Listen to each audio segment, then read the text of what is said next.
संजय गांधी निराधार योजनेमधील सर्व दिव्यांग बांधवांसाठी खूप मोठी आनंदाची बातमी आलेली आहे। खूप मोठी खुश खबर आलेली आहे। तुम्हाला माहीतच असेल की संजय गांधी निराधार योजनेमधून आता दिव्यांग बांधवांना वगळण्यात आलेले आहेत। म्हणजेच की आता दिव्यांग बांधवांसाठीचा अलग एक विभाग तयार करण्यात आलेला आहे आणि आता दिव्यांग सक्षमीकरण विभाग यांच्या मार्फतच आता त्यांचे जे काही पेन्शन आहे ते त्यांना मिळणार आहे। म्हणजेच की सामाजिक न्याय व विशेष सहाय्य विभाग यांच्याकडून सर्व संजय गांधी निराधार योजनेमधील लाभार्थ्यांना लाभ मिळणार आहे। त्याचबरोबर दिव्यांग सक्षमीकरण विभाग यांच्यामार्फत सर्व दिव्यांग बांधवांना लाभ मिळणार आहे। या अगोदर सर्व दिव्यांग बांधवांना सामाजिक न्याय विशेष विभाग यांच्याकडूनच लाभ मिळायचा, परंतु आता त्यांना वेगळं एक विभाग करण्यात आलेला आहे, बनवण्यात आलेला आहे। तरी पण सध्या याची सुरुवात झालेली नाही आहे। एक गोष्ट लक्षात घ्या, शासन निर्णय झालेला आहे, त्याचबरोबर विभाग नवीन तयार करण्यात आलेला आहे, परंतु त्यामध्ये पदभरती सुरू आहे आणि त्यांच्याकडून अजून शासन निर्णय दिव्यांग बांधवांचा जो काही निधी आहे याबद्दलचा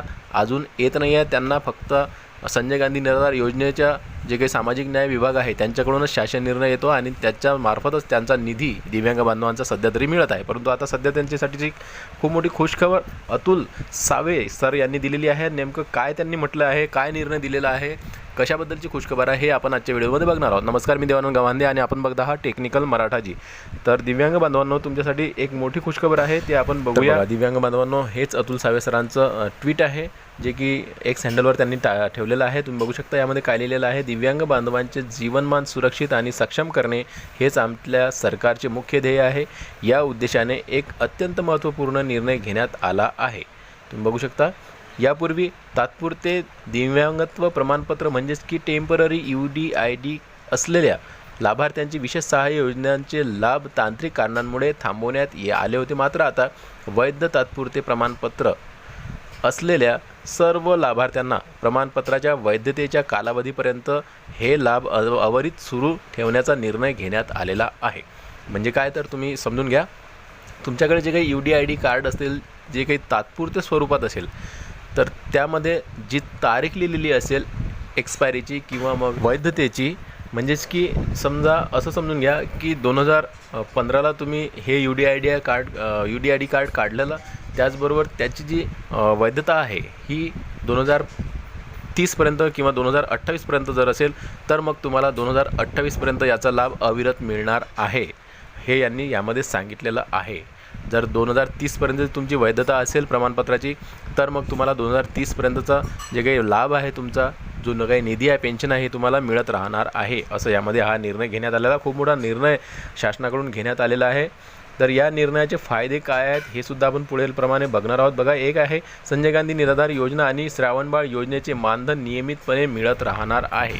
बघा, तुम्ही जर संजय गांधी निराधार योजनेमधून किंवा श्रावणबाळ योजनेमधून या योजनेचा लाभ घेत होता, तुम्ही समजा दिव्यांग असल्यावरही, तरीही तुम्हाला तो नियमित चालू राहणार आहे आणि तुमची जे प्रमाणपत्र आहे UDID कार्ड हे एक्सपायरी जोपर्यंत होत नाही, त्याची वैधता जोपर्यंत होत नाही, तोपर्यंत तुम्हाला ते मिळत राहणार आहे त्या तारखेपर्यंत।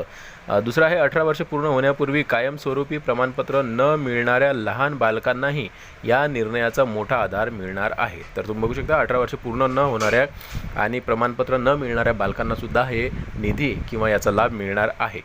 आपल्या सर्वांना एक महत्त्वाची विनंती आहे, प्रमाणपत्राची मुदत संपण्यापूर्वी जिल्हा रुग्णालयात जाऊन सक्षम डॉक्टरांकडून मुदत वाढवून घ्या, जेणेकरून योजनेचा लाभ खंडित होणार नाही। तर तुम्ही बघू शकता की अतुल सावे सर यांनी पूर्ण सांगितलेलं आहे की कशाप्रकारे आपल्याला हा लाभ मिळणार आहे। UDID कार्ड तुमचं 2030पर्यंत जर वैधता असेल त्याची, तर 2030पर्यंतच तुम्हाला सर्व पेन्शन जे काही आहे ते मिळत राहणार आहे। त्याचबरोबर तुमचं UDID कार्ड मुदत संपण्याच्या अगोदरच तुम्ही सक्षम डॉक्टरांच्या जवळून पुन्हा नवीन काढून घेऊ शकता, त्यामध्ये मुदतवाढ करून घेऊ शकता, असं त्यांनी सांगितलेलं आहे। आणि अविरत या सेवेचा, म्हणजेच की तुमचं जे पेन्शन आहे हे अविरत चालू राहावं, यासाठी तुम्हाला पुन्हा रिन्यू ते कार्ड करावं लागणार आहे, असं त्यांनी सांगितलेलं आहे।